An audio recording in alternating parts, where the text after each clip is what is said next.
जय शिवराय शेतकरी मित्रांनो, कापूस उत्पादक आणि सोयाबीन उत्पादक शेतकऱ्यांना मागच्या वर्षी भाव मिळाला नाही. शेतकऱ्यांचं पाऊस न पडल्यामुळे उत्पन्न कमी झालं आणि हे कमी झाल्यामुळं जास्त न मिळाल्यामुळं शासनाने शेतकऱ्याला हेक्टरी 5,000 रुपये अनुदान जाहीर केलं होतं. आता हेक्टरी 5,000 हे सोयाबीनला 1 हेक्टरला आणि कापसाला 1 हेक्टरला, आणि याची मर्यादा 3 हेक्टर पर्यंत होती. आणि त्यासाठी शेतकऱ्यांना आधार संमतीपत्र देण्याचं शासनानं जाहीर केलं होतं. शेतकऱ्यांनी ते आधार संमतीपत्र आपल्या कृषी सहाय्यकाकडे जमा करायचे होते. आणि जे शेतकरी सामायिक क्षेत्रात आहेत, अशा सामायिक क्षेत्रातील जे समजा 4 शेतकरी असले तर बाकीच्या 3 शेतकऱ्यांनी एकाच कोणत्या तरी शेतकऱ्याला आमचे हे अनुदान देण्यासाठी आमची संमती आहे असं संमतीपत्र देण्याचं जाहीर केलं होतं. आता त्यानंतर बऱ्याच शेतकऱ्यांनी असे संमतीपत्र दिले आणि त्यांना अनुदानही आलेलं आहे.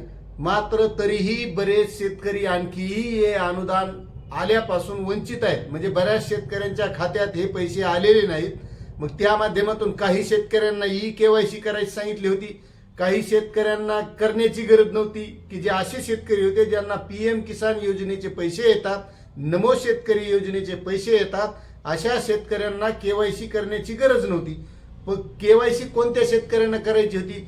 ज्यांच्याकडे PM किसान योजनेचे पैसे येत नाहीत, ज्यांच्याकडे नमो शेतकरी योजनेचे पैसे येत नाहीत, अशा शेतकऱ्यांना KYC करावं लागणार होती. आणि त्यानंतर जे सामायिक क्षेत्रातले शेतकरी आहेत, ज्यांनी एकाच जणाला संमती दिलेली आहे, अशा शेतकऱ्यांना KYC करावं लागणार होती. आणि त्यावेळेस हे शेतकऱ्यांच्या खात्यात पैसे येणार होते, अशी ही सिस्टीम होती. मात्र शेतकऱ्यांनी संमतीपत्रही दिले आणि तरीही शेतकरी बरेच वंचित आहेत. की ज्या शेतकऱ्यांना हे अनुदानाचे पैसे आणखी त्यांच्या खात्यात आले नाहीत, मग अशा शेतकऱ्यांनी काय करायचं, आणि तेच आपण आजच्या व्हिडिओच्या माध्यमातून बघणार आहोत. शेतकरी मित्रांनो, आपण जरी आधार संमतीपत्र दिलेलं असलं तरीही बऱ्याच शेतकऱ्यांचं बँक पासबुकवरील नाव, आधारवरील नाव यामध्ये तफावत आहे. त्यामुळे बरेच शेतकरी या अनुदानापासून वंचित आहेत. आणि दुसरी गोष्ट, ज्या शेतकऱ्यांनी संमतीपत्र दिलेलं आहे कृषी सहाय्यकाकडे, पण तिथं जर ते अपडेट झालेलं नसेल, कारण शेतकरी इतके होते, कागद इतके झाले ते कृषी सहाय्यकाकडे की एखाद्या वेळेस त्यांचं त्या अपडेट करण्यापासून किंवा त्या पोर्टलवर ऑनलाईन करण्यापासून सुद्धा वंचित राहिलेलं असू शकतं.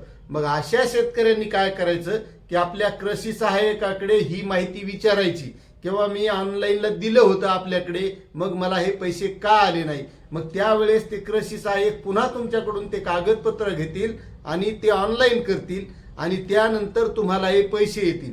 आणि पुन्हा एक दुसरी गोष्ट अशी आहे की बरेच शेतकरी असे आहेत की ज्यांचा ऑनलाईन केलेला आहे, पण ते त्यावर रिफ्यूज दाखवतंय. म्हणजे पोर्टलवर ज्यावेळेस आपण KYC डिस्ब्रुसमेंट मध्ये गेल्याच्या नंतर त्यामध्ये फ्रीज नॉट फ्रीज्ड असं दाखवतंय.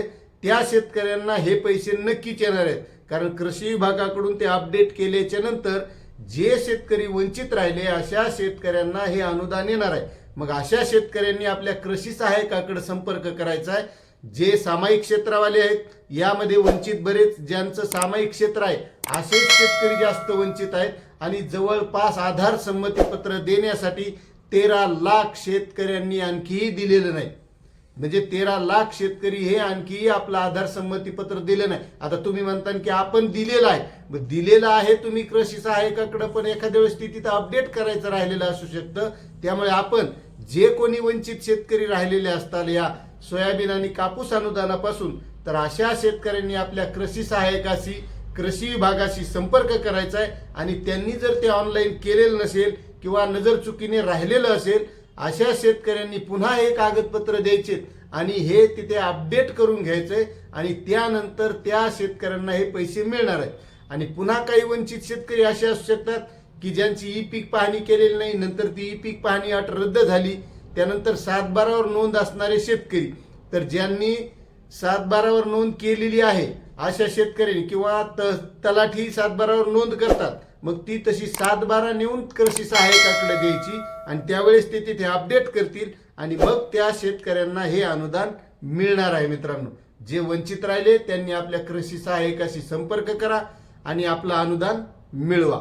अशी ही माहिती होती. आपल्याला माहिती कशी वाटली आणि आपल्याला अनुदान मिळाले का नाही मिळाले हे सुद्धा कमेंट करायला विसरू नका. भेटूया अशाच नवीन माहितीसह नवीन व्हिडिओमध्ये.